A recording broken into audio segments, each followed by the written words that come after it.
Once upon a time, two friends joined forces to bring you the best in horror entertainment. Brian from the north, Tim from the south, each bringing their own unique perspective to the horror community. Movie reviews, Blu-ray releases, beer pairings, games, and more. Welcome to your new home for horror. This is Civil Gore. Hey there, everybody. Welcome to episode 179 of the Civil Gore podcast. I'm your host, Tim. And this is Brian, and we have a fun show today, a very interesting movie we picked, and in no way whatsoever we're pairing it with a fantastic interview, though, with Michael Abbott Jr., who you might have seen, of course, in who played Michael, actually, in The Dark and the Wicked, which was already one of Tim and I's favorite movies of the year, and so it was really awesome that we got to meet with him, and you'll hear this interview, and it's great. It's so classic. He's so opposite in real life from being dark and wicked. Yes. And we had just an awesome time chatting with him, so you'll hear that coming up in a little bit, which is really good. And we have an interesting movie today, which is, I'm very disappointed to find out the actual pronunciation, because I thought it was Koko-Di Koko-Da, and I thought we could then play off Beatles songs, and goes, life goes on, da, but it's Koko-Di Koko-Da is the way you're supposed to pronounce it, so that ruins about 35 jokes I had, but you'll probably be much more thankful in the end, because really, do you want to hear me do that same Beatles joke over and over again? Probably not. Yeah, but, they should have given us a warning. We kind of picked that movie in the anticipation of being able to make Beatles jokes. And I know, and I think we pronounced it that way previously. I think because it was up for a Fangoria Award or something, and we were talking about it. And I think last year we heard about it and we mentioned it. So it's like we've been saying it wrong this whole time. I feel betrayed by the creators of Koko-Di Koko-Da. Well, it is Swedish, so we could just say we're doing the American pronunciation. True, that is true. Yeah, I mean, well, there's no thing on it, like isn't there supposed to be like an accent somewhere, like a line on the top or something to make it say day? I don't know. Where's our Swedish linguists out there? Someone's got to know that fact. We're getting way off topic here over this title here, but if you wonder why we're talking so much about the title and everything and repeatedly, that's kind of the theme of the movie is rinse repeat kind of thing. So, but we'll get to that in a little bit. It's an experience. Yeah, it's very Koko-Di Koko-Da. All right, well, let's get right to it. This is our first chop. All right, Brian, so we had one of those rare weeks where we both kind of got to watch some of the same movies, which is kind of nice. Yeah, and one of them, I mean, the first one you have on the list, I think we should discuss quickly, because I'm thinking we might, hopefully, may be able to get that as a featured movie for us, on one of the upcoming episodes, because we're trying to get some interviews to go along with it. So, but we'll definitely touch on it, because we both watched it and had fun with it. So, yeah. So this is the long-awaited Killer Pants movie, yes. SLAXX, SLAXX, which is coming to Shudder. Well, I think when you hear this, it'll be coming to Shudder this week that you're hearing this episode. And it's a lot of fun. It clocks in a very short, I think it's under an hour and a half. Yeah. Which I thought was perfect for this movie. You didn't need to stretch it out or anything. Yeah, like Jed Shepard's been saying, they let go make your story as long as it needs to be, Yeah. And I mean, I think like whatever they really have a leg to stand on, I think, if in terms of what the time frame was on this one. I thought that was pretty good. So we got to get Brian's jokes out of the way before the interview with the talent. Yeah. But no, it was. I'm gonna be honest. I don't typically like gimmicky horror movies where it's like a killer plant or a killer lamp or a killer lawnmower or stuff like that. Yeah. But man, I was thoroughly surprised by this one. I really, really liked it. I thought it was fun. I thought the cast was phenomenal. Yeah, the cast was really good, actually. It was just, I thought it was just fun. What can I say? It's interesting in that it's almost a family horror film. If you think about it, there's some gore. There's obviously a lot of gore. Yeah, there's a lot of gore if you think about it in terms but there's no nudity. There's no sex. Yeah. There's no. It's kind of a refreshingly old school, nice little fun horror film. And in all honesty, I think the teenage audience will relate to this more, because a lot of like knocks on kind of things on like bloggers and fashion and all stuff that Tim and I are really not in the mind frame of, but it was enjoyable because I think we know enough about that stuff to know what they're poking fun at, and we got the jokes, and it was just played off well. I mean, in all honesty, to summarize it, it basically gives you exactly what you would want from a movie about a killer pair of pants. And that, like, what you really can't ask for much more. So if you do ask for more, you're like way highbrow. You're in like not just killer jeans. You're into like killer corduroy. So. And for Killer Jeans, though, this gives you everything you want in it, and hopefully we'll get to discuss it in length. I'm hoping the interviews get set up and we get to make this either possibly the next week's episode could be possibly the SLAXX episode. Well, let's jump from a movie with no sex to a movie with nothing but sex, and that is Vampires, which is currently streaming on Shudder. Vampires is a 1974 lesbian vampire movie. Was this Vampiros Lesbos? Is that one? Or no, was it's a Teenage Zabazoing that Blu-ray you made me buy like in season 1 of? I'm kind of bummed because I started watching Vampiros Lesbos back when it was streaming, and then they took it off, and I never got to finish it. But this one is a different one. I think that was like a popular genre back then, and it was really just an excuse to show lesbians on screen. Let's face it. But this one is really very thin on plot. It's, as you might expect, it's about these two lesbian vampires who live in this decaying mansion, and basically the whole movie is them just, seeking out victims. It's a really strange movie in that there's really no real narrative to it. There's a guy that's staying there that gets involved with them. There's a couple of they set up a couple of other victims for them to feed on. But it's very slow paced. Not a lot goes on. I will say though, when the horror scenes do happen, they're really good. Like they're really creepy. They're very brutal, very gory. For a vampire movie, if you think about the act of vampirism, it's often so commonly romanticized, and you don't really see the viciousness of it. But in this movie, I mean, it's like very visceral and very grisly and very hard to watch at times. So I really like that aspect of it. So when the lesbian vampires attack, it's really brutal. It's really realistic, very violent. And I like that piece, but those moments are so few and far between, and there's no narrative to really get you invested in any of these characters. So I don't really recommend it. It wasn't really a good movie, but at the same time there's scenes in it that I really, really liked. So I don't know, if you're bored and want to stick it on because it's on Shudder and want to stay for those scenes, those are worth watching, but the rest of the movie was kind of forgettable. Yeah, now I may lose my horror cred on this one, which is pretty sad if I'm a co-host of a horror podcast. But what's the difference between the vampires spelled with a Y and then some with an I? Is that just an artistic thing, or is there a specific reason? Do you know? I mean, I think the original spelling was with the Y back in the day. Like, that's all it is? So yeah, it's like an older spelling, yeah.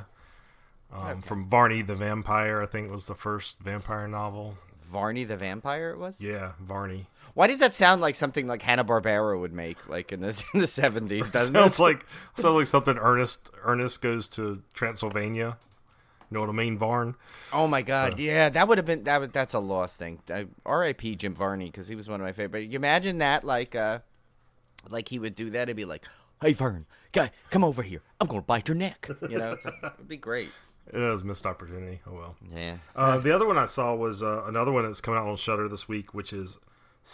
I don't know how Shudder's going to market this one. Well, the poster of it is great because it literally blots out, where we have the asterisks there. It blocks it out with blood splatters, which is kind of cool. Oh, okay. So this is Stay Out of the Effing Attic. Yeah. And it's funny because the screener was just Stay Out of the Attic.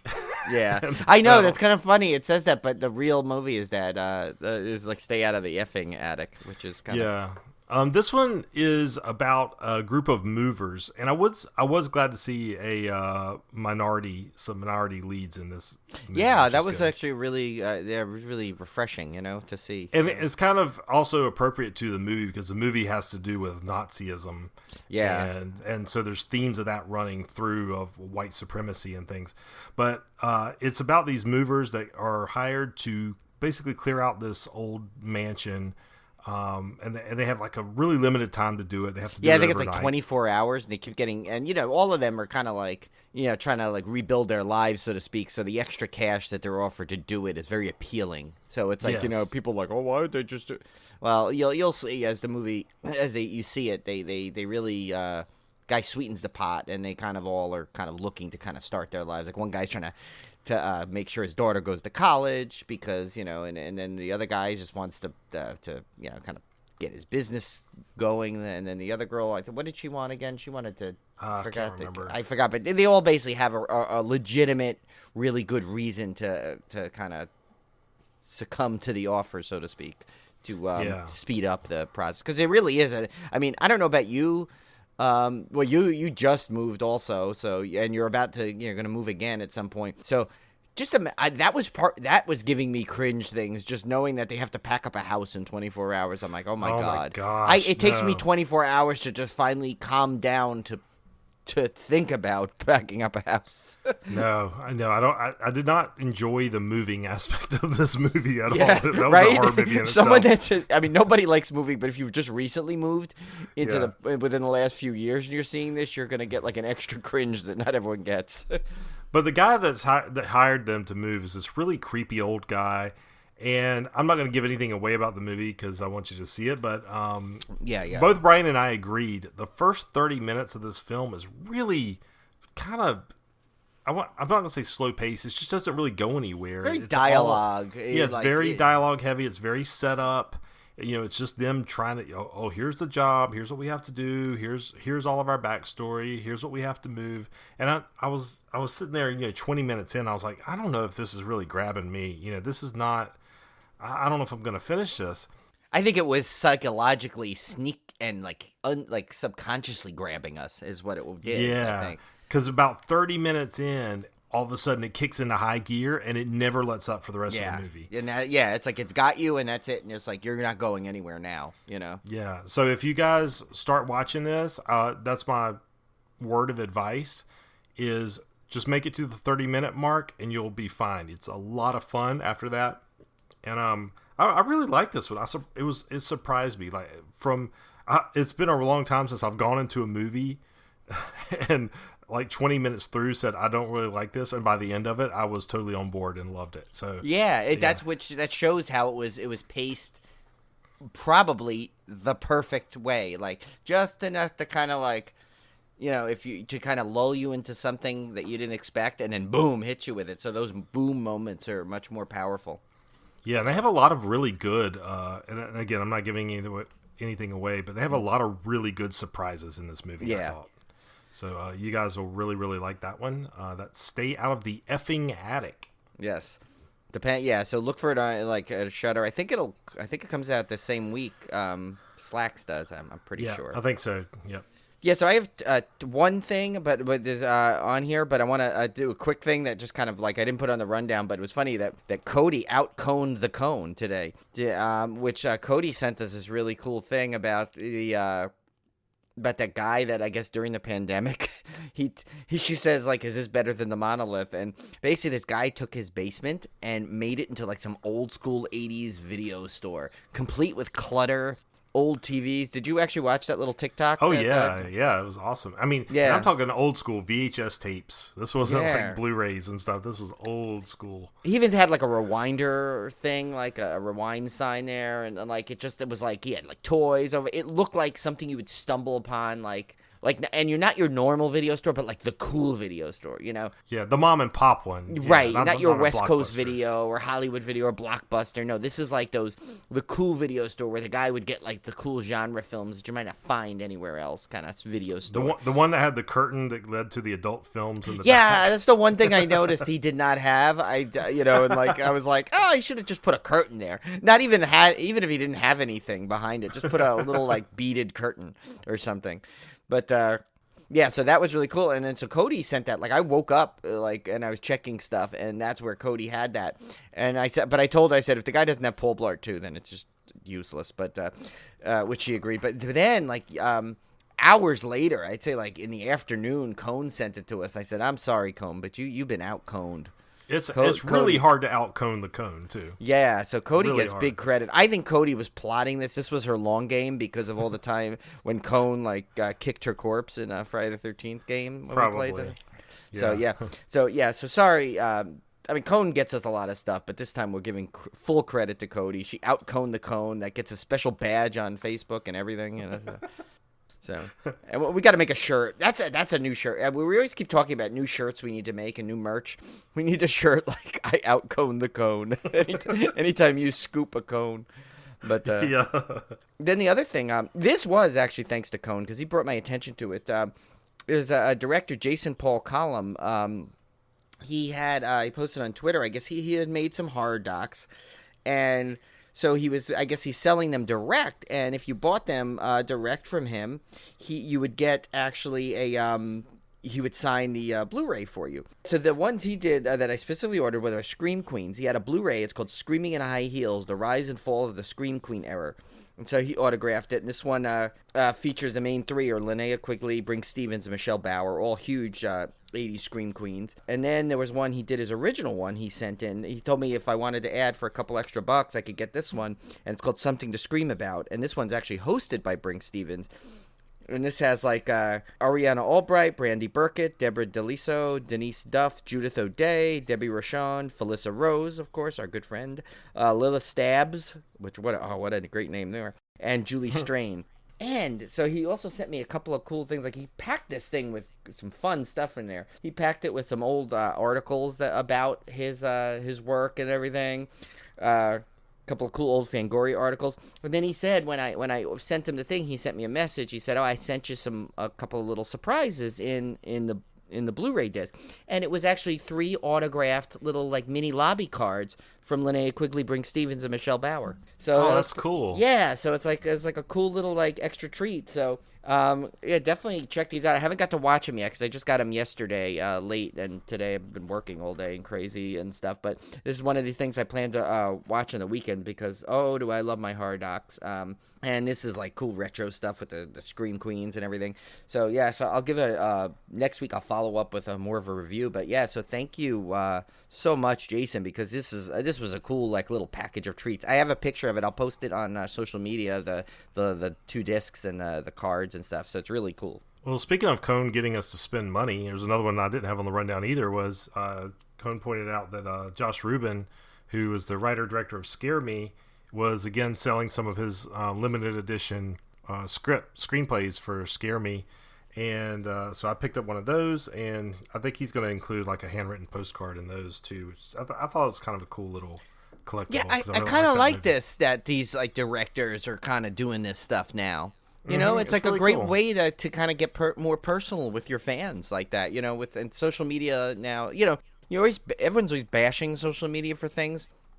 But in this case, this is a great use of social media. This is what it should have been intended for, is to connect, able to really truly connect and either sell your product or promote your product and then just, gain a relationship with your fans and people who are interested in your work. I think these 2 examples we just gave are like the epitome of what social media should have been. Yeah, and not asking a crazy amount of money. It was $15. Yeah, no, I got the 2 things, the 2 items I just told you were, I think it was $18, including the shipping and everything. And so, and it was a great thing. He sent it right away.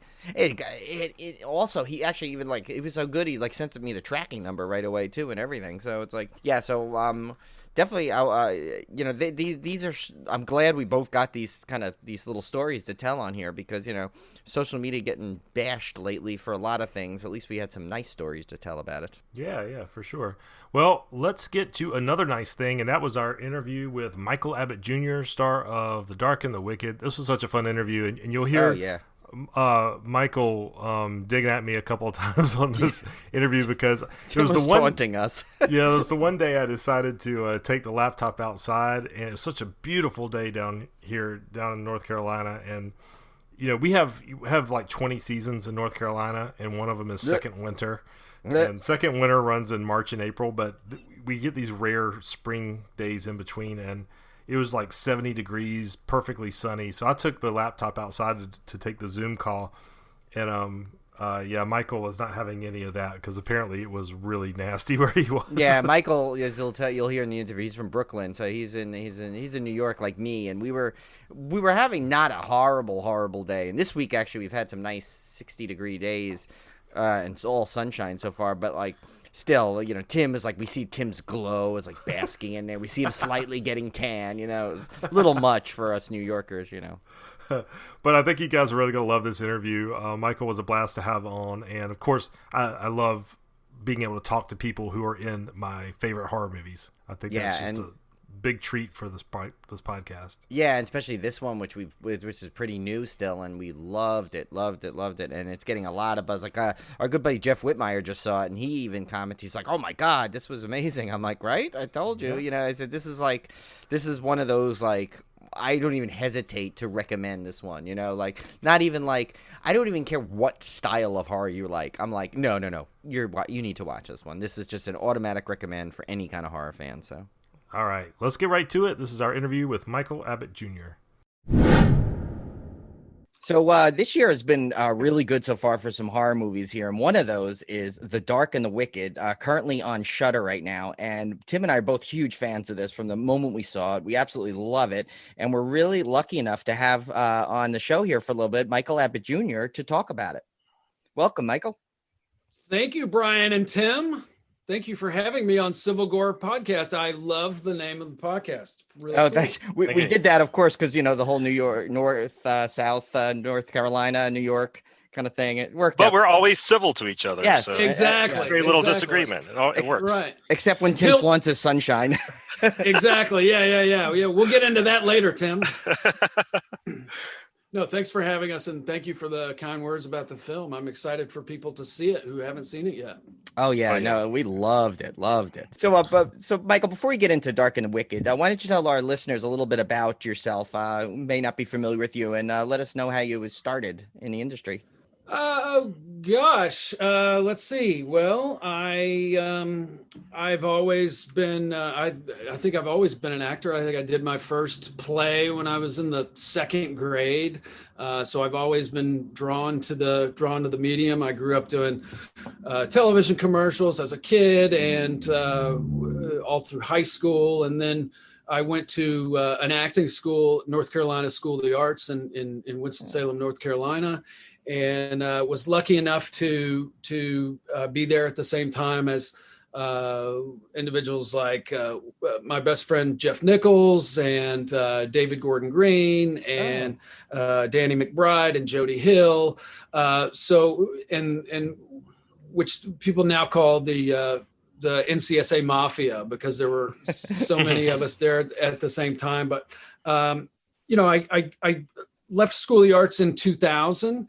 And I was trained in classical theater. So when I left school, I moved to New York in 2000. And the first 6 or 7 years that I was in New York, I was doing primarily just theater here in New York and regional theaters across the country. And in 2006, Jeff Nichols came to me and presented me a script and said, I've written my first feature called Shotgun Stories, and I want you to play one of these brothers. And I was like, what? I was like, I am a classically trained actor. I am Shakespeare. I was like, I don't know anything about making films or making movies or being in front of the camera. And he was like, just do it and I'll walk you through it and things will be great. And that experience really drew me in. I fell in love with the film medium, and I've been doing it on and off ever since. And it's the most rewarding thing for me, aside from being a father. I think the fact that I get paid to do what I love to do and what fulfills me to the oomph degree, I think I consider myself to be the luckiest guy on the planet. Nice. Awesome. Now this next one, Michael, this is a little bit of an icebreaker. So great. Brian did some research. I can't vouch for this, but he claims that you did a little Elvis impersonation back in the day. What can you tell us about that? Well, I can tell you this, Tim, Mr. Sunshine. Yes, I started I was a big Elvis fan when I was a kid, and I think it started on might have started on a Halloween when I was 8 or 9, and had someone make a costume for me, and I was always really drawn to Elvis, but specifically 1970s Elvis. I didn't really. I mean, I actually. I enjoyed 50s and 60s Elvis. I thought the music was cool, but the visual of Elvis, I always pictured as Las Vegas, slightly chubby, pill-induced Elvis in Las Vegas, shooting out television screens. That was the Elvis that I was really attracted to. So what started out as fun and joke and costume parties turned into me having a full band and doing shows at convention centers and birthday parties and weddings, and had an opportunity to perform at the Kennedy Center with the Cronus Quartet. It kind of took me all over the world. And what we did was we did a recreation of January 15th, 1973 International Hotel Elvis concert. So we would do anywhere from 25 to 35 songs and a couple of costume changes. And it was a lot of fun. It helped me pay for college. And I don't really do it anymore now. I don't really have the time to do it anymore. I guess I'm probably super self-conscious about being in a skin tight jumpsuit at this point as a 42-year-old man. No, I just the image of Las Vegas Elvis to me is one day I want to play him on screen, and then the circle will be complete for me. Nice. Oh, that's fantastic. Nice. So, and in a perfect segue, and I'm sure this has been a first time for this, right? We're going to jump right into Dark and the Wicked from the Elvis stories there. Yeah. So, take it away. Yeah. So we like we said earlier, we absolutely loved this film. It blew us away. What basically attracted you to this project? Because it's definitely one that I know has gotten, like everyone I've heard that has seen it has absolutely loved it. But we always kind of wonder what attracts, what would attract an actor to a project like this, which is, I'm sure at first look at the script is really dark, of course, really intense. Like, so what drew you to that? To be 100% honest with you, I've never, ever been attracted to the horror genre for no other reason than horror movies scare the hell out of me. I have enough fear and anxiety as a person already. If you pile the gore elements in top of my psyche and then put me asleep, my nightmares haunt me for days and days. It's very scary for me. So, as an actor, I think I had a misconstrued notion of horror kind of being characters that weren't relatable. I always felt like characters in horror movies, I always have this visual of the young, beautiful woman in a nightgown running through the woods being chased by a man with an ice pick, which obviously so many people are excited by that and drawn to that type of material. But as an actor, it wasn't something that excited me or felt challenging to me or interested me. But when I read the script for The Dark and the Wicked, one of the first things I noticed was that it not only had horror genre elements to it, it also had psychological thriller elements, which I had never really in a script seen those two combined so seamlessly. I felt like he had done a fantastic job at melding those two mediums together, and then stripping those things away. At the center was a very captivating family drama, and a very relationship and family driven family drama.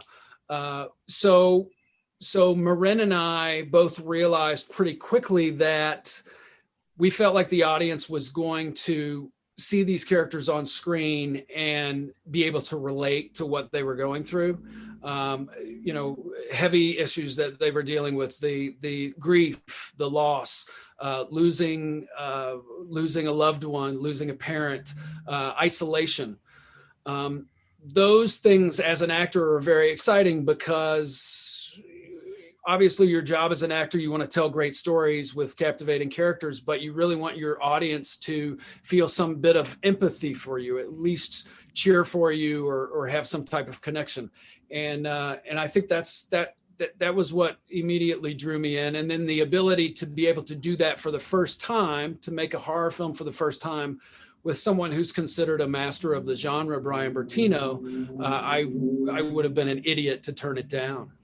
Yeah, you and Marin had amazing chemistry. I mean, you guys both pulls you in. Like you said, like it's so character driven, this movie. And I mean, you totally, because everyone has been in that situation where you come back to a family and there's guilt involved about maybe you should have done more for your parents. And you managed to capture all of that, those emotions so amazingly in midst of this incredible creepy horror movie. So like really hats off to you on that one, because you guys just nailed it, I think.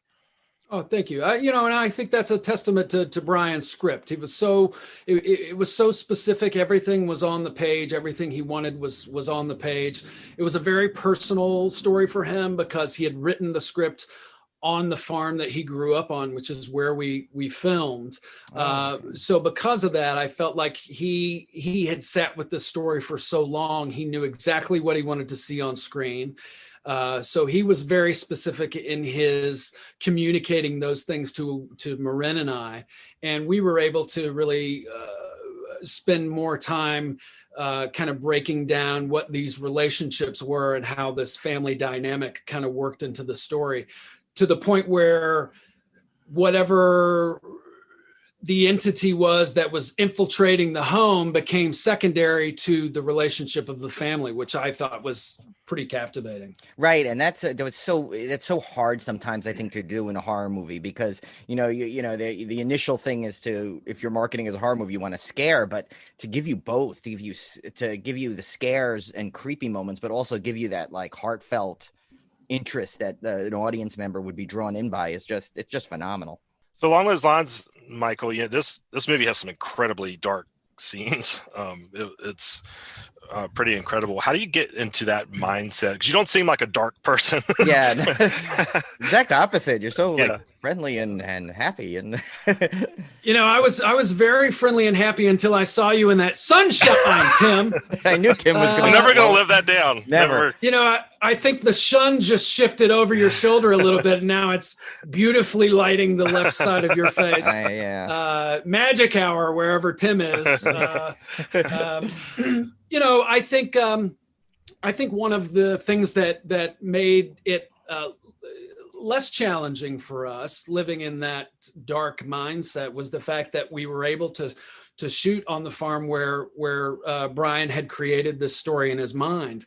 And because he was so specific about what he wanted, I think it really served the story, and especially the end product of the film itself. The fact the farm becomes a main character of this story.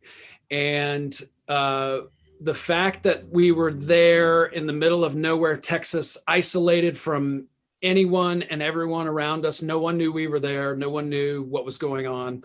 And the crew took the elements of the lights and the set dressings and the furniture and everything that was already there, and they just kind of built upon it so it would read on screen. It never felt over Hollywooded. You never really felt like you were on a film set, because they were so careful that they didn't want to overdo it. They wanted to take what was already there and just build upon those elements, which I think reads incredibly in the film.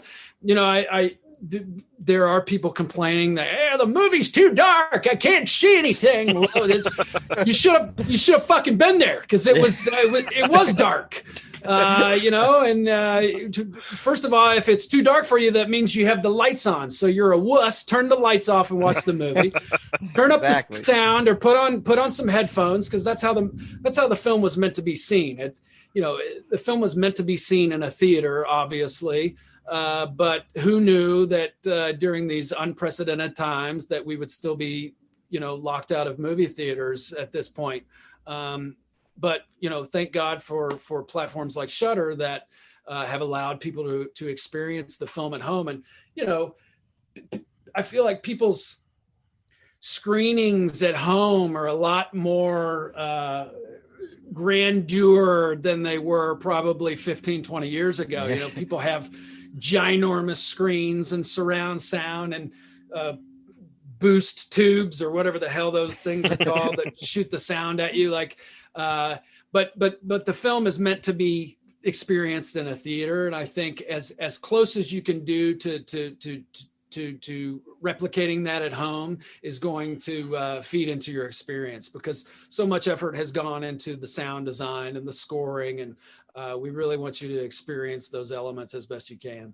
Yeah, I'm glad you actually mentioned that, the set piece. Tim and I have always been a big fan when a set piece becomes a character, and that's something almost that, like, it should stand out more, but it's because of the performances and the story. You're so captivated, you almost get so caught up into it that you might not even appreciate it at first viewing. Like, I've seen it a couple of times now, and each time I've seen more stuff to appreciate. So, but I'm glad you mentioned that, because we should have actually put that down as a question, but you kind of answered it, which was great. Well, let's start over. Yeah, and you can ask me. From what? Tim, go inside. Number one. Right. Yeah. Exactly. Yeah.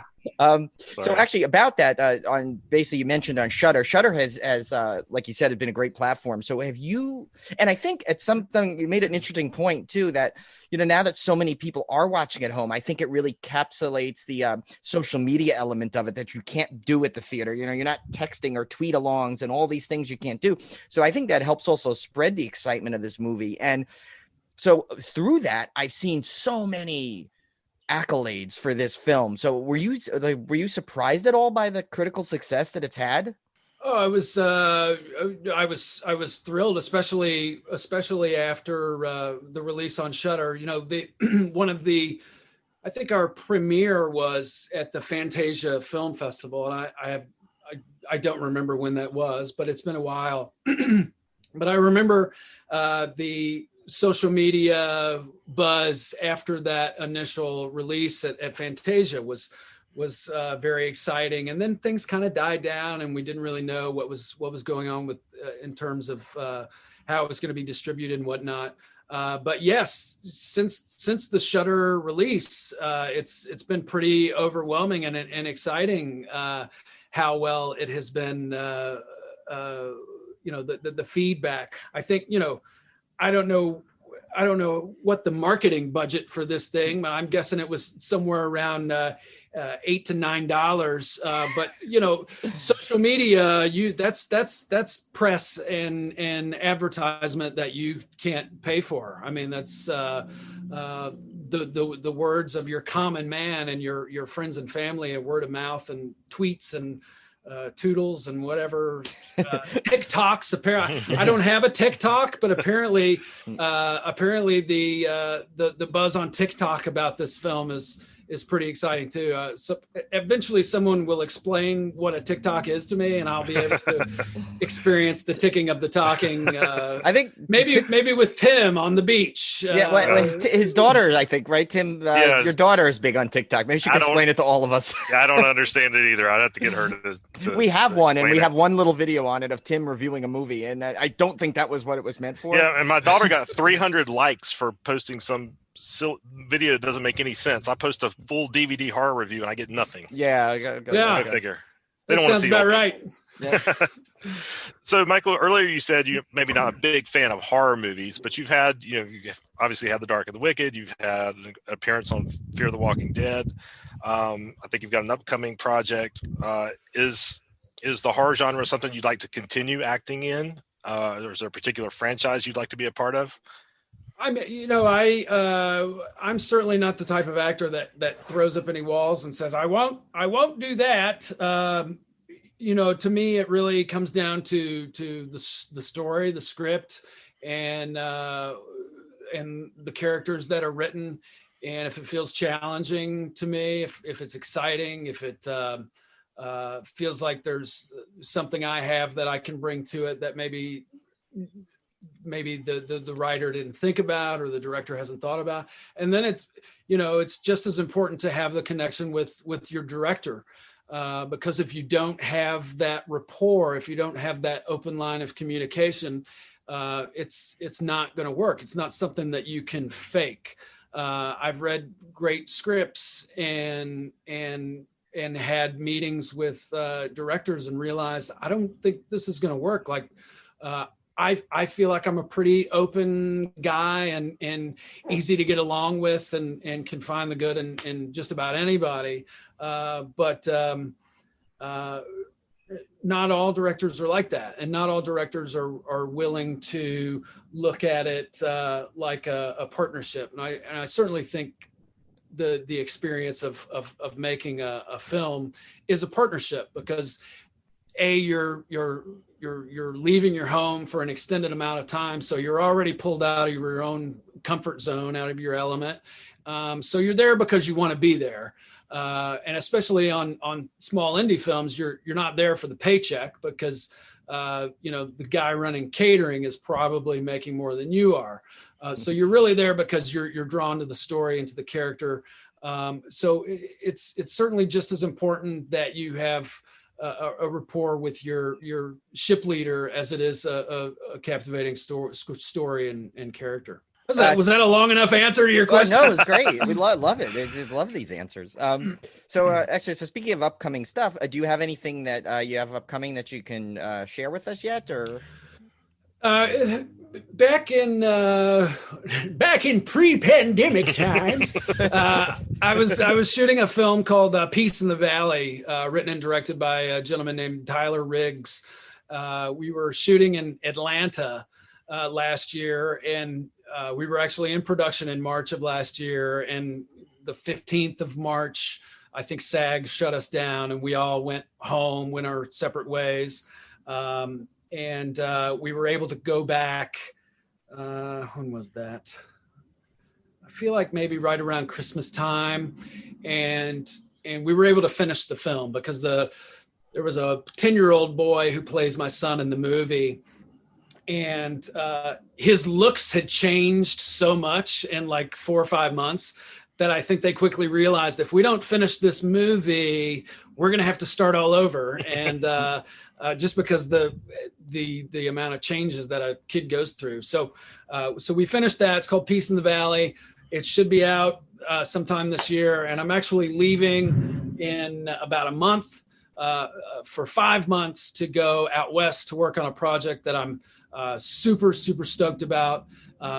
Biggest film I've ever worked on ever. And I'm not able to tell you yet, but we're going to be announcing it probably within a week or a week and a half. So yeah, I'm very excited about the next thing coming up. Nice. Awesome. Well, last question. This one's an easy one. Now, I know you don't have a TikTok, but where can people find you on your other social media? Other social media. I love Twitter, even though it makes me angry. I'm at MYKABIT on Twitter. Mike Abbott. You like that? You like what I did there? I like that. And then on Instagram, Michael Abbott Jr. 1. You can follow me there, and we'll be releasing information about the upcoming project there very soon too. But yeah, come follow me. I don't know how exciting I am. I'm certainly not TikToking yet, but we'll try and keep it fun. Yeah, I think we follow you. I followed you, so. Oh, cool! I'll follow you back. All right, deal. Just don't follow. just don't look at Tim. I'll make sure he doesn't post any like sunny pictures. I'll do a green screen next time. Yeah. Oh, that's good. Yeah, do a little snowfall in the background or something. I know. Stop alienating our guests, Tim. Did you say you were in here? You say you were in North Carolina, Tim? I am. I'm in Wilmington. Yep. Oh, good for you. Yeah. Nice. I used to have a place in Curie Beach. Okay. And then I used to spend a lot of time in Manteo. Uh-huh. Yeah. Nice. Yeah. Yeah, I all like around here. Wilmington. Yeah, it's a great place. Yeah, I love. I'm jealous. It's- Yeah, Brian wants to move down here. yeah. I'm gonna get him down here one of these days. I mean, I got the more horror cred, I guess, living in Amityville, but he's got the nicer weather. I don't know. We've got quite a few horror projects. That's true. filmed You here. do. You yeah. do. Yeah, you got your Halloween down there, and your I think Danny Scream was there, right? McBride's in town, and Oh, Yeah, you we got better a Joe- look out. We got a Joe Hill project filming right now. Yeah. oh, little Jody Hill, nice. Never Yeah. know what to expect there. Tim's got it all. But Yep. so Michael, thank you so much for coming on. Really appreciate it. This was great. Everyone must check out this movie if you haven't yet. I know we talked about it on the show a couple of weeks ago. It was our feature discussion, and it was an absolutely treat to get to talk to you, especially since we love the film so much and love to find out a little bit of the background of it. So and any kind of future horror projects, just say the word. You're welcome on any time. We'd love to talk to you again. Awesome. And Well, yeah, thank you so much. Thanks for having me, and I'm glad you liked the film. Would you have spoken to me if you didn't like the film? Is that how this works? No, of Do you course. not- Well, We only pick good films. we only picked it. Yeah, That's how we're get around just it. Oh, good okay. with that. But, Gotcha. It would actually be a pretty interesting interview if you had an actor on from a film that you didn't like, and you just like railed on the film the whole time. we have to say we've been really lucky in that aspect. We've never Really had have. that face, believe it or not. I But, think you should purposefully choose a film that you hate and then have the lead actor on and just rip him a new asshole.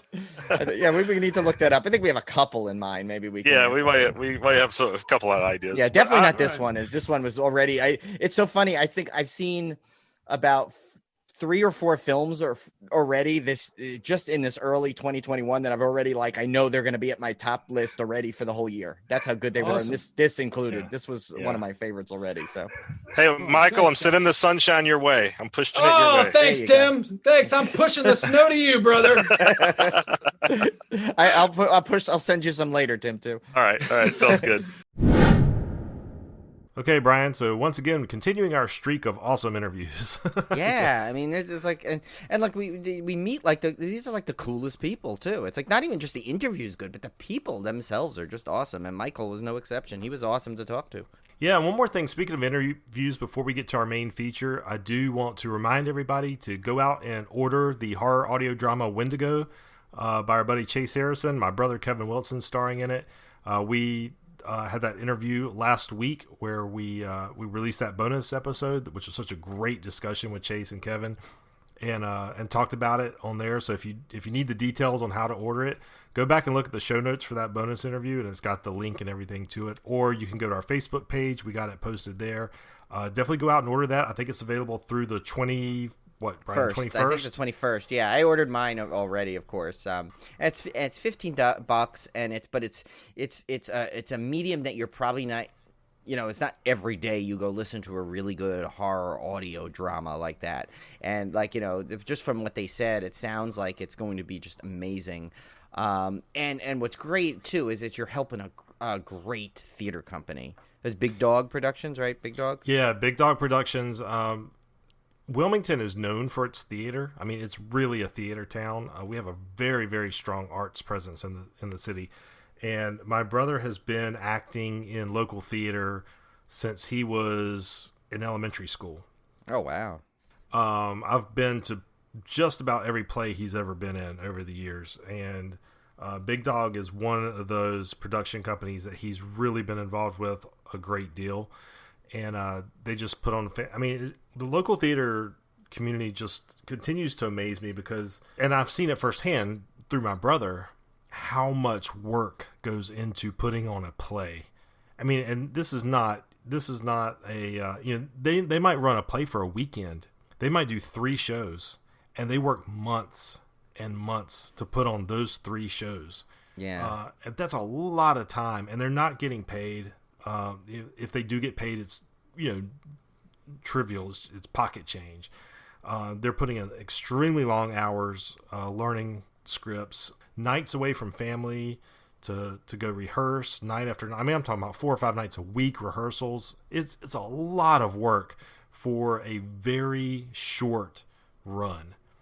And my hat's off to the people in the theater community because they're just amazing the amount of work they put in for these shows. So just know that if you do end up buying a ticket for this drama, you're helping support people that have really put their heart and soul into and passion into a hobby that most of us would not have the time or patience to do. I know. Right, I yeah, no, wouldn't. my sister-in-law does a lot of that too out in the Bay Area, and so I was lucky enough to get to see a couple of her plays, and then she's done 2 Zoom ones through the pandemic. So yeah, there's a lot. It's I love supporting. I love theater to begin with, but local theaters are, I feel like you get like that really, it's almost like, to me, it's like those indie horror films, like they put in like. I not that I'm like knocking the big budget thing, but they put in like 3 times the effort because they need to, and they do such an amazing job. And you see, there's true love behind the craft in these local theater companies. And I almost wish there was like someone would do like just a really good documentaries, on a bunch of the local theater companies around that you might not have heard of that could be like literally the lifeblood of your town. You might not even heard of it because not everyone knows that.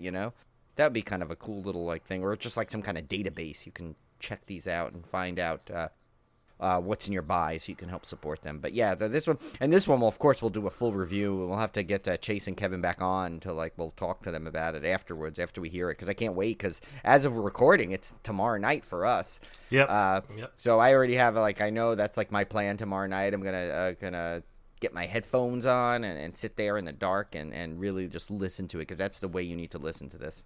All right, well, let's get to our main feature. We're looking at this is kind of an odd title. This is from 2019, Koko-Di Koko-Da. Yes. This is a Swedish-Danish film.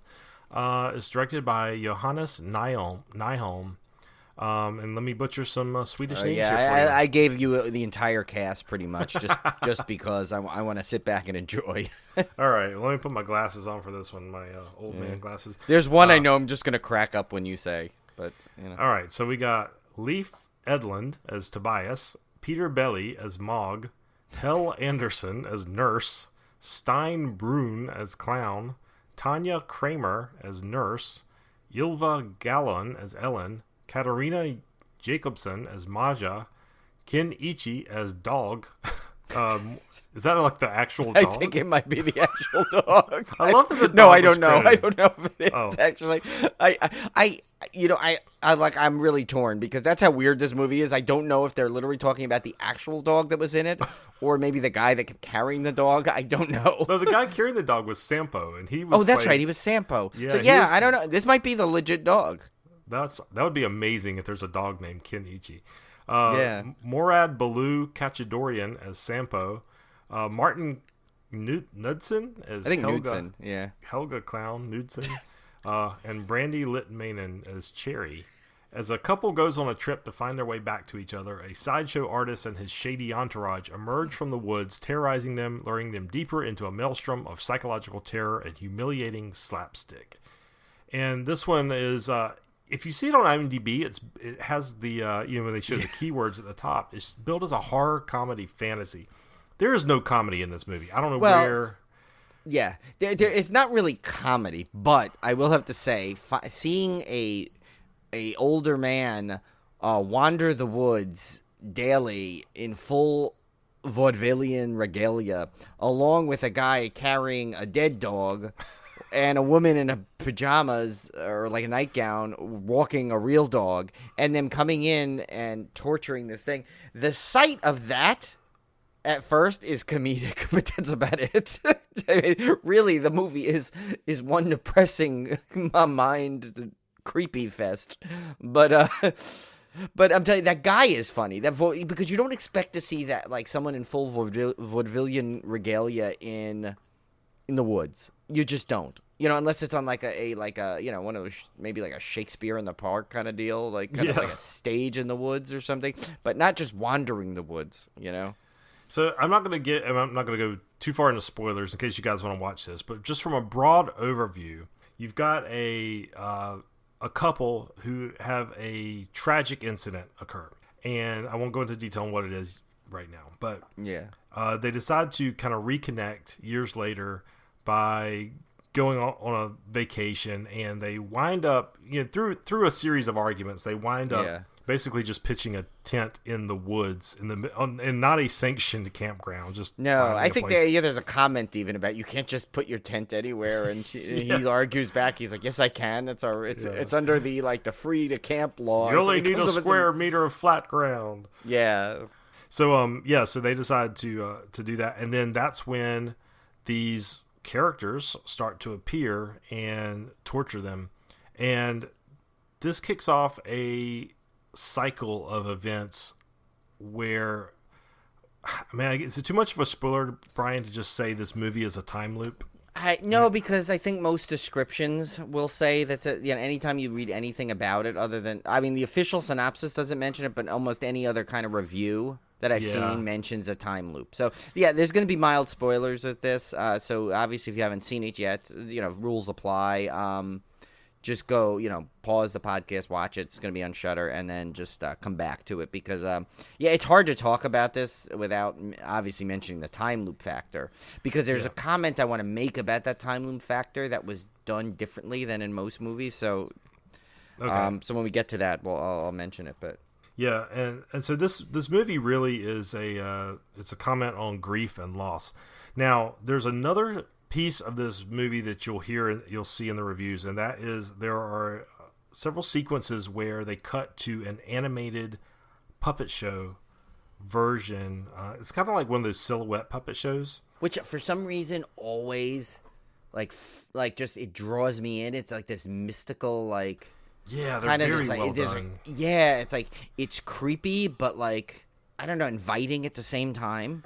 There's something about those kind of the shadow puppetry, I guess. I don't know if that's the official name for it, but shadow puppetry. But lack for a better word, that should be what it's called. But and it's done well. A lot of times you'll see it in almost like an opening credits kind of thing, or in a story, like a flashback or something. If someone tells a tale, sometimes they'll use that.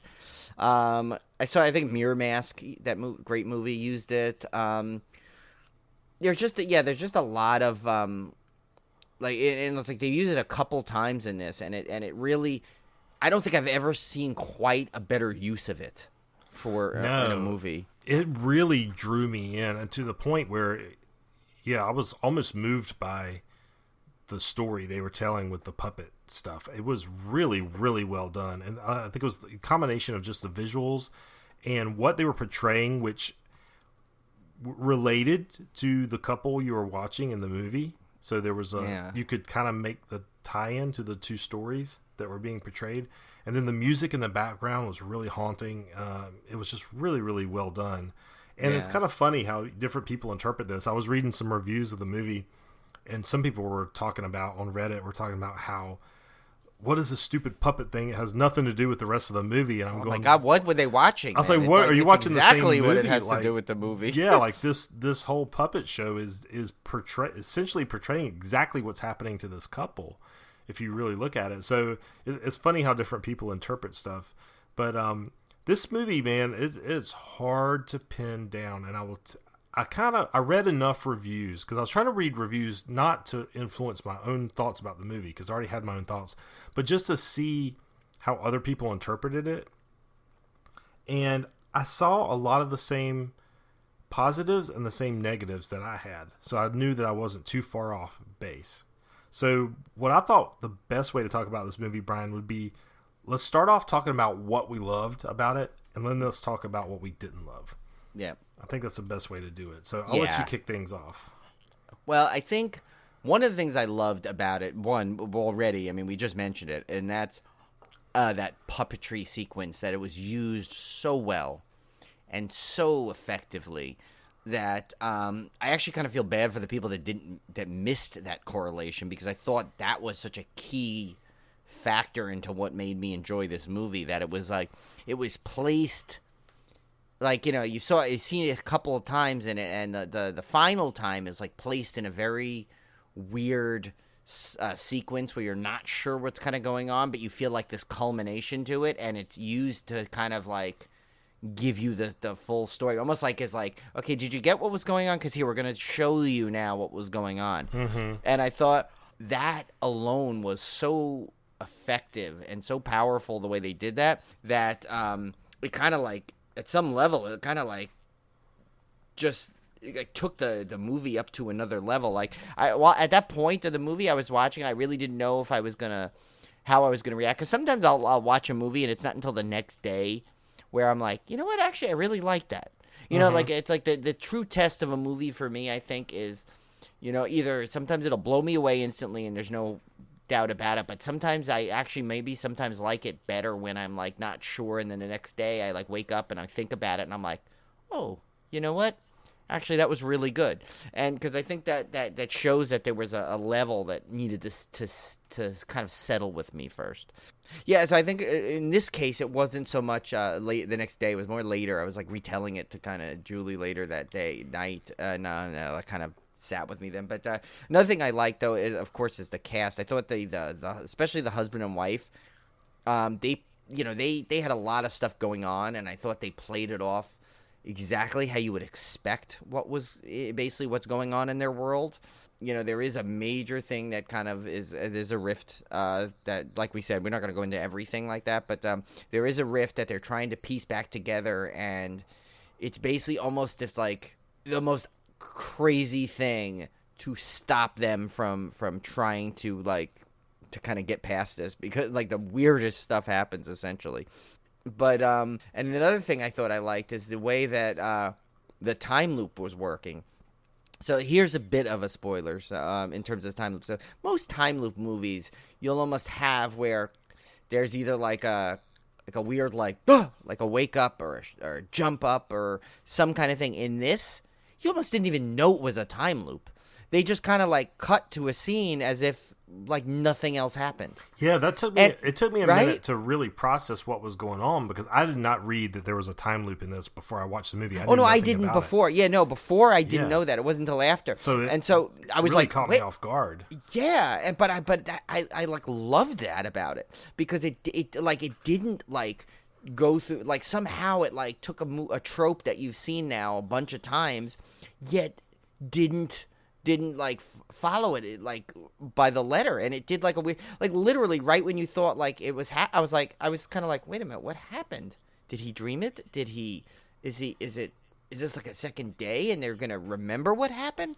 But you find out as it goes on that he is in a time loop, and he keeps trying to react to it differently. But it's one of those, you know, this is where the time loop factor kind of comes into play. It's like this inevitable time loop result, like, you know, that one that where it's like, you know, no matter what you try and do, you know, it's gonna kind of be the same thing. But in this movie, that makes sense for it to not have like a major thing like that, like a major way to get out of it, so to speak. But I think those there's just a lot of factors, and just the whole thing. It's like a very unsettling movie, but it's one of those unsettling ones where you still want to be in it.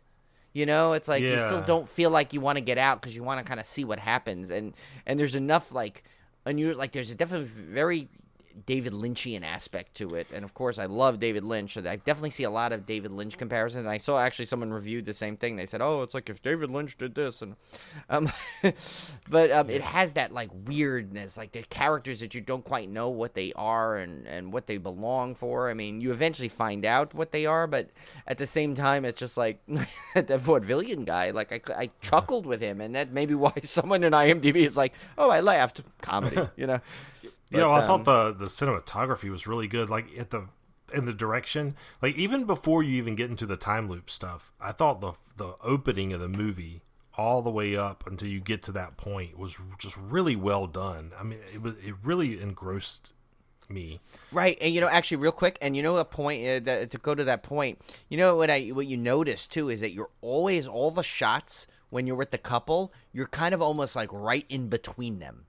You're kind of right in between them and right with them. Like there's one sequence where it's like a 10-minute sequence where you're literally in the back seat of their car, but like in the center of them. Yeah, and even in the way the first part of the movie shot, it's almost like you're at their table Yeah. in the room with them. I mean, it's very, very intimate. And I think that obviously was purposeful. Oh, had to be, and but that's what made you want to stay in it, because Yeah. you felt like, oh my God, I'm like with this family.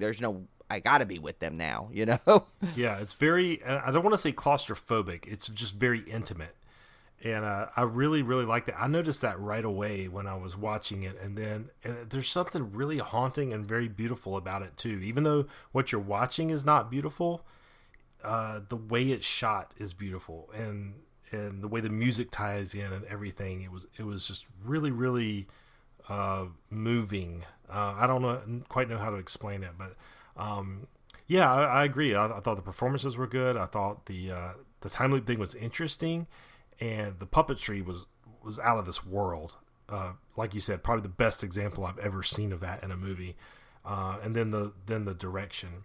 Now, in the terms of what I did not like so much, I think, and I saw this echoed in a couple of other reviews, is the movie really doesn't have much of a narrative. You have what happens to the couple at the beginning, and then you have the whole time loop aspect. But there's no real true good resolution to everything, and there's no real obvious, at least obvious to me, arc to the way the time loop happens. I mean, no, there's not really. Yeah, but there is a little bit, but it's not like your typical time loop movies where you see, now I learned this and now I learned that, and then that's going to cause me to do this and that. There's a little bit of that, but not much, and it's right. And that's kind of what I was saying before with that, like where I'm like, it's the time loop is done in such a different way than normal time loop movies, because it really doesn't have that, like, oh, I just need to change this, or I need to figure out what I do to get out of here. That's not even the intention either. I don't think there's ever the declaration that I need to get out of this that way. I just need to stop it, but I don't need to get out of it. Yeah, and I'll talk about that in a minute when we talk about like what we think this movie means. But yeah, exactly. There's not much like narrative structure there, and I think that could really turn a lot of people off. Because if you're going in there expecting a typical movie that has a beginning, a middle, and an end, that's not what this movie is. And a little bit halfway through that time loop thing, I was thinking, is this all this movie's going to be? Because I don't know if I'm enjoying this. I don't know if I'm, I feel like there's got to be more than what is happening. And now, if they had not cut in the puppetry scenes, I think I would have been totally like done. But they do happen to put those puppetry scenes in at just the key moments where you're starting to get a little tired of the repetition. They'll put those in and kind of give you a breather from it, and then you go back to it. And I think that really helped the film. But there were times where it was starting to get a little repetitive for me. But by the same token, the movie is so beautifully shot and directed that it's one of those I really have a hard time criticizing it, especially when we get to our next point, which is what I think the movie's actually about, and that's where we'll get into it. But do you have any other thoughts on what you didn't like, Brian? You know what? There wasn't really that much I didn't like in it. I mean, it was other than I don't like that when any harm comes to an animal. But there's a couple of little bit of animal things in there. But other than that, I actually there wasn't a lot I disliked about it. I mean, it really wasn't. I mean, it was so I think I just loved the mesmerizing feeling of it, and it kind of like it was refreshing to me to see a horror movie that kind of like did something like that a lot of people may even like not even. I could see people not even forget about the comedy. I could see a lot of people not even so much making it into a horror movie. Like people saying, well, I don't really see the horror in this. I mean, there is some, but I could see people arguing that it's not even a true horror movie. It's just it's more like maybe it's more of a fantasy. But I just think I just liked the whole thing about it. I liked the way I enjoyed watching it. I liked the way I felt afterward. It's just and even though there were so many depressing things about it, it was done in a way that kind of like didn't. It's weird. It's hard to explain actually. It really is. That feeling about it, like, because you should, it's a very depressing tale, but at the same time, they do such a job of keeping you so interested and mesmerized that you don't walk out of it depressed like you should probably. Well, I mean, I think they give you some hope. I think there's some hope tacked to it. Yeah. Yeah. Now, I will tell you, this movie really hit me in a way I didn't expect. And that was, after I watched it, I liked it. I liked it for all the reasons we had talked about. I liked the direction. I liked the cinematography. I liked the acting. I liked the interesting time loop element of it. And I got it. I got the that this was a treatise on grief. Right. And what had happened to this couple. And it wasn't until, like, you said it kind of hit you later that day.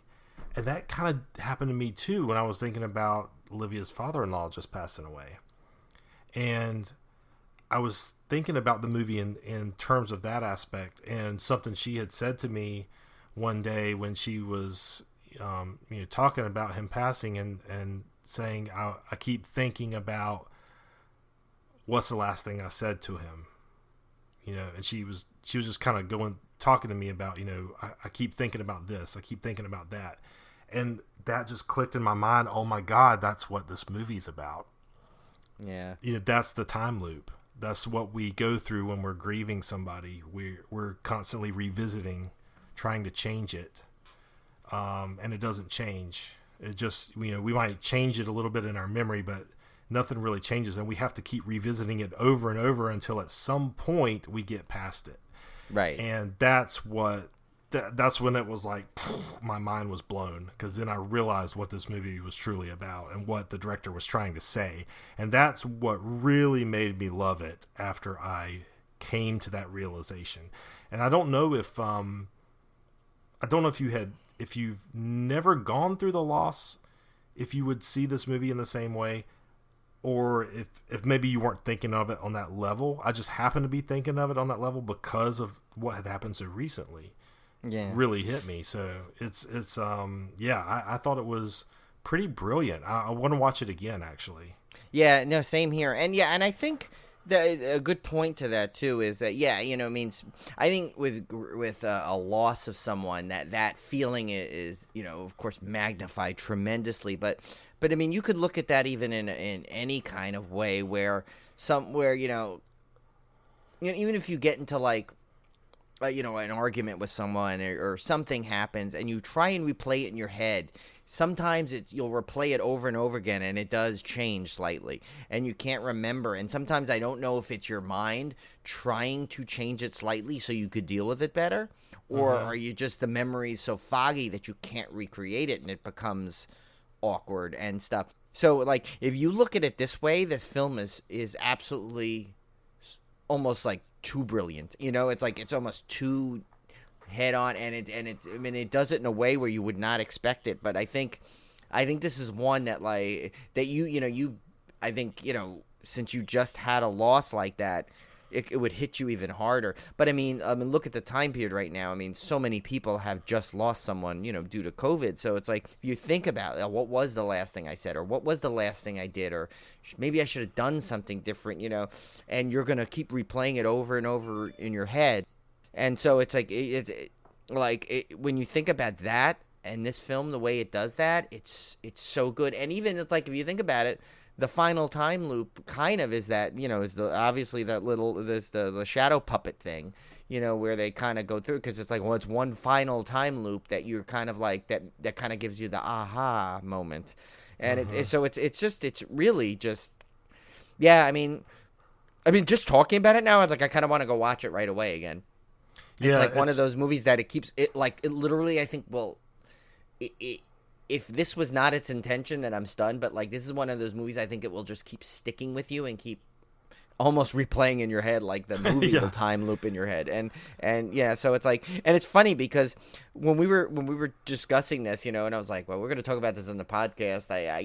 I figured it would be all like, we'd be cracking up at like the vaudevillian dude and all this stuff. But like, as you discuss the movie, it's almost like it becomes so clear of what it really is. And it's like, and it's just, it's Yeah, the fact that they put comedy on there now is like even less of a like, I know I said, oh, it's kind of, I thought I got a chuckle with the vaudevillian guy, which I think he's supposed to elicit some kind of chuckle at first, when you first see him, because he's so out of place. Even at the front, they have like those weird, the guy and the woman that the teeth clowns. What are those people? That came up and they were just real goofy looking. Like it does try to inject like a little bit of humor in, like in the way people look and stuff. But yeah, I know what you're saying. It's kind of, the movie itself does not have any breaks for really laughs, but there are some maybe absurdist elements, maybe not quite comedy, but absurdity. But my advice to anybody going in and watching this: don't go into it as a horror film. No, just go into it as an exploration of grief, and I think that's where this movie really, really shines. Yeah. Well, I will say, Tim, though, like, to get this on a little bit of lighter note, at least you found a camping experience that was a little more frightening than yours at Knoebel. So I don't know. It was almost akin to having a dog let loose in my tent, I think. Yeah, it kind of was. I mean, you got out pretty. You just got out pretty quick. That's all. But yeah, so that was that movie is like I think I have to give that like one of those like really like absolute highest recommends. Yeah, it's one of those. I'm glad Shudder puts that stuff on, because that's Shudder always is good about making sure they curate a wide variety of horror. They don't just stick with slashers. They don't stick with one type. They always try and curate like original type of horror and obscure type of horror, foreign type of horror, every kind you could think of. And that's why Shudder is probably the best thing that could have ever happened to horror. Yeah. I will have to say, this movie, I've thought about it pretty much every day since I watched it. Yeah, me too. It's like you're really always thinking it. Yeah. Yeah, I really have. It's that haunting. So yeah, I definitely recommend that one, guys. Not much trivia for this one, so we'll just move right on to our beer pairing, which I'm just now reading for the first time. That's why I'm laughing. Yeah. So I found one that this was a tough one, because it's a tough one to do, and part of it. I mean, I looked up the meaning of Koko-Di Koko-Da, which is a song about, I guess you can't sing that song because of about a rooster is dead. So basically, I managed to find a beer called Recurring Nightmare from 2021. It's one awesome. They release every year. It's Imperial Stout, and it's from Hen House Brewing Company. Oh, God. In Sonoma County, California, yeah. And it's a strong beer, which you're going to need for this movie, I think. It's a strong beer, strong message for this movie. So it's 11.1% or 10%. Sorry, 11.10%. And it's a barrel-aged stout blended with fresh stout, as well as library stouts. So I guess they take older... From I think the description kind of says it, what that means. And it says, so lurking in the darkest corners of our palace of barrels, Recurring Nightmare sleeps but never dies. It reemerges only when it's ready.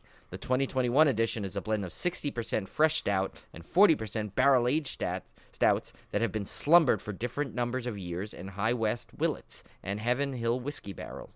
Willets and Heaven Hill whiskey barrels. Each glass contains a bit of every barrel-aged stout we've ever produced. Wow. Our company history is encoded in the flavors of a roasty malt, oak, ethanol, and thyme. Sip and reflect on where you've been and where you're going. This may be, actually, now that I read that, this may be one of the most perfect beer pairings it really is. Ever had. And it was one that I struggled with to find one for. And now that I look at all this and it puts together, and after we've discussed this film, that's like amazing. The perfect thing. All right, so our triple threat last week, we were looking for an actor or actress.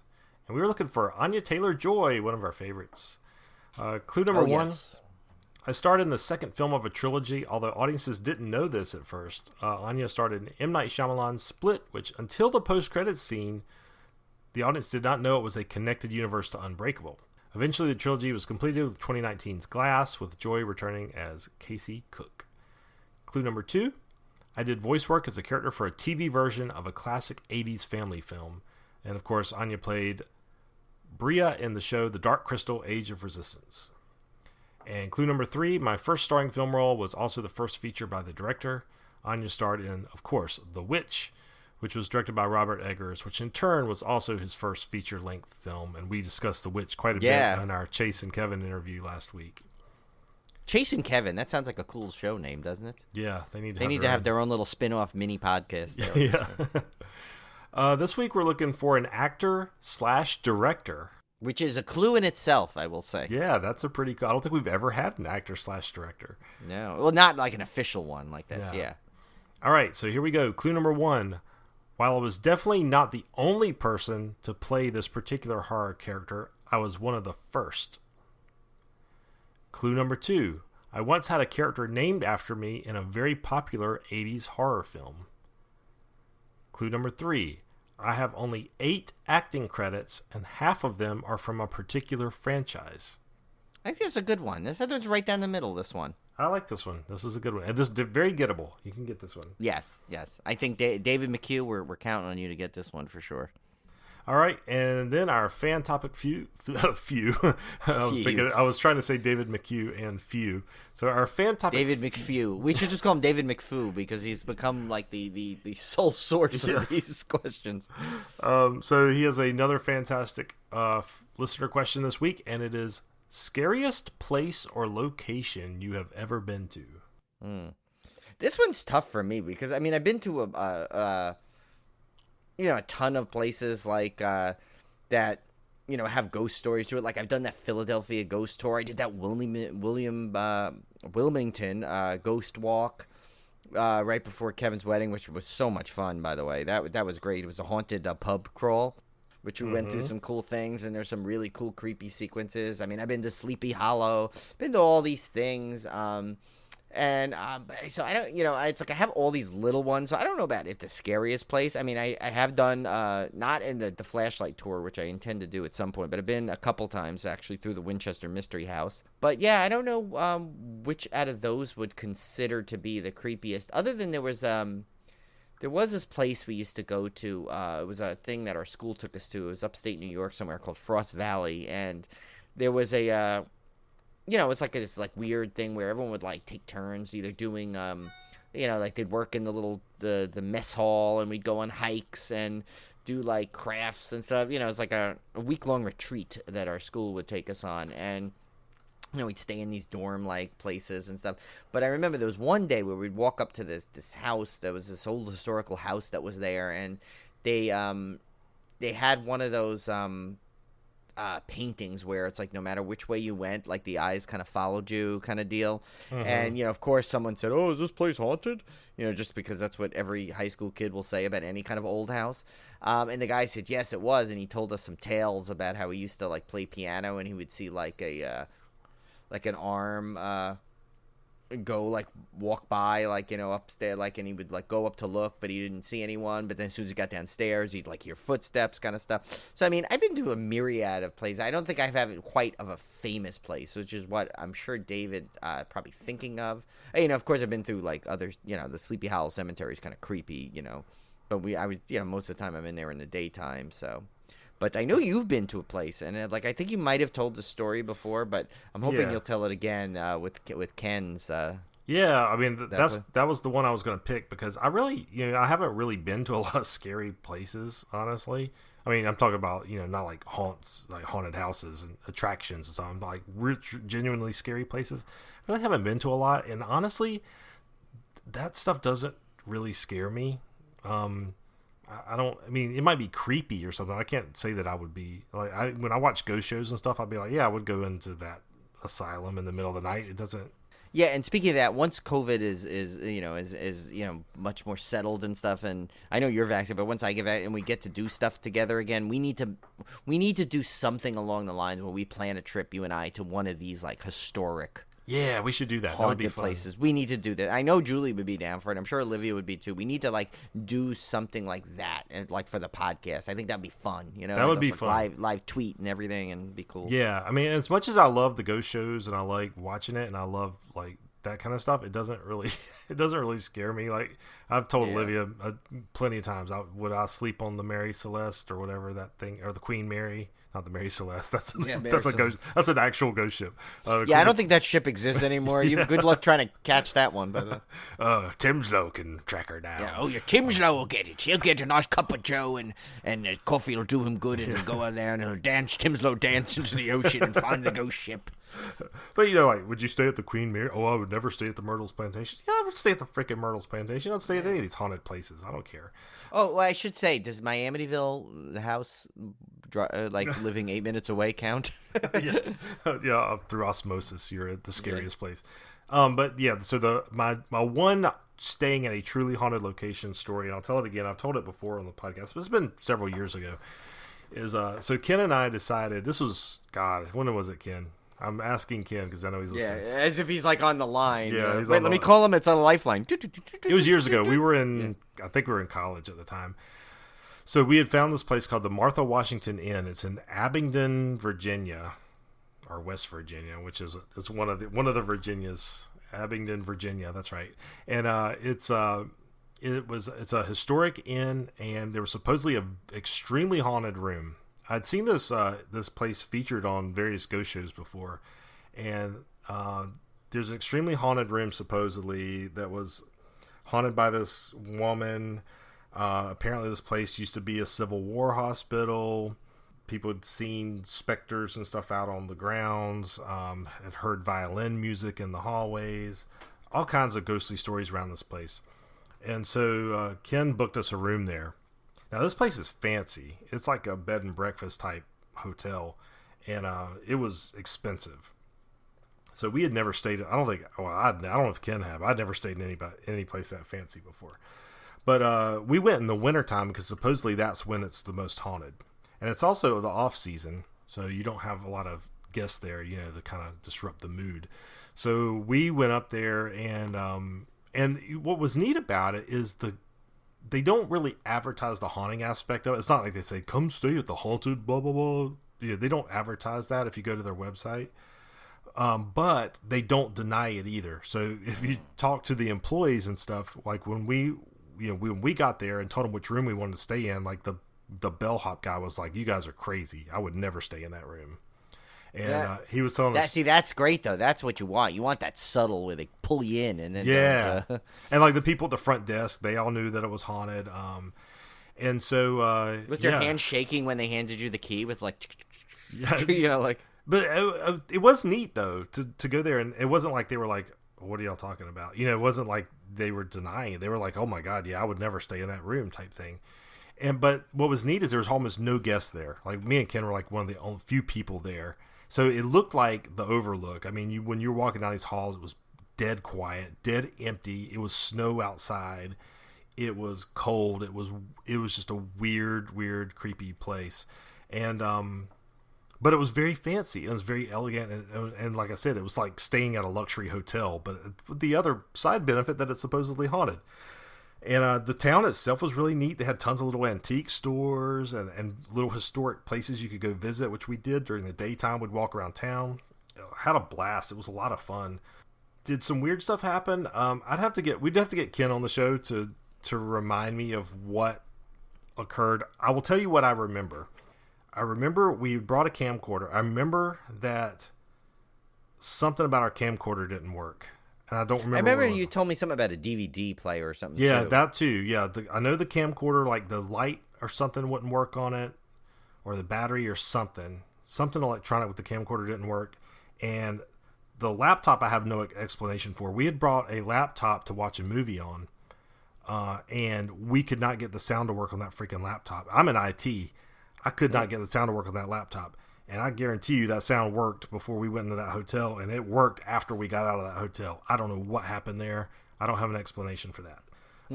That's the only two things I can remember that were weird, was the electronic weirdness. I don't remember anything else happening, but we had a great time. I mean, we hung out in the VIP bar area where they would just serve you drinks. We had like really super fancy dinner there. So, I mean, it was a couple of college kids. It was a blast, and we had a great time. We didn't really do any serious ghost investigation. I think we did bring a Ouija board, but it was neat. It was neat to stay in a haunted location. It was neat to kind of get the confirmation from the hotel employees that there was something there. And I would love to go back to the place because it's a beautiful, beautiful place. And the town's really cool. So I would love to go back at some point, but that was the Martha Washington. We'll have to get Ken on sometime to talk about, see if there's anything I'm not remembering or I'm misremembering. but he might have some stories to tell from there too. But it was a good time. Well, we need him on anyway. I mean, the fact that he hasn't really been on is just crazy. At this point. We need to get him a on. travesty. So Ken, you're on notice. You're on standby. You're going to be on at some point. Get ready. Well, yeah. So I can't say I've ever been to any really super creepy places. I'm sure I'm probably forgetting one or two or something, some like museum or something. Like on one of my vacations, like we go to like a lot of like old historical houses. They'll usually have some sort of creepy tale to it. But... I mean, I went in the hospital morgue one time at our hospital. Went down to the morgue room and saw where they did the autopsies and stuff. That was kind of neat. But I mean I wouldn't consider that really scary. It's just kind of creepy. Yeah. Well, if you count my East Meadow house, I mean, down in the basement was kind of creepy. I don't think we went down. I don't think I took you down there. So now my stepdad used to work. My ex stepdad used to work at a funeral home, and he used to have all kinds of crazy stories that he said happened at the funeral home. So that was kind of interesting. Well, technically, we all were on the that right. Isn't there like some haunted stuff on that battleship you took us all on? Yeah, the battleship's haunted. Now I will say. For actual creepy places, I don't know, you could make an argument that that's one of the creepiest places I've been. Down in the bowels of that battleship, when there's nobody around, it gets a little creepy down there. Well, I think I was always okay because usually in like within view was your kids giggling and joking and fooling around on there, so it was kind of funny. So it's like I don't think I ever got a moment where it could have been creepy because I remember the one point where we were walking down this little thing and like there was that one area was kind of like on a slant.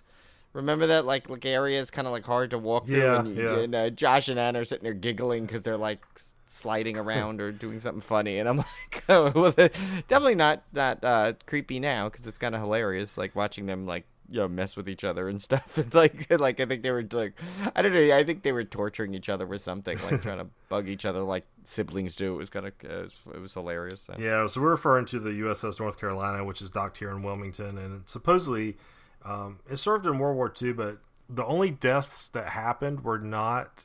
I want to say there's only like a couple people, maybe five sailors died. It wasn't a lot. It wasn't like hundreds of people died on the ship. It was it was a very small number. When a torpedo hit, I believe the shower area down there, and so they still say it's haunted. Like the ghost hunters have done at least 2 episodes on the battleship. There's books about it. You can buy in the battleship gift shop. You can buy the books about the ghosts that are on it supposedly, and it does get pretty creepy down there, but it's a fantastic, man. I love the battleship. I've been that was fun. That was fun. I felt like we were on that thing for hours and we still didn't get all of it or something. Yeah, I've been on that ship since I was a little kid. Yeah, and they've opened up more and more of it as the years have gone by because they've restored it and opened up more for the public. So the last time I went, it probably took me a good 2 hours to go through it, the whole thing. Well, we were there pretty much a lot that day too, right? We were there. Yeah, we were there at least 2 hours. So, yeah, it's a good time. If you ever find yourself in Wilmington, definitely make the USS North Carolina one of your places to go to if you have any interest at all. I would even say you don't even have to be like a history buff or a World War II buff.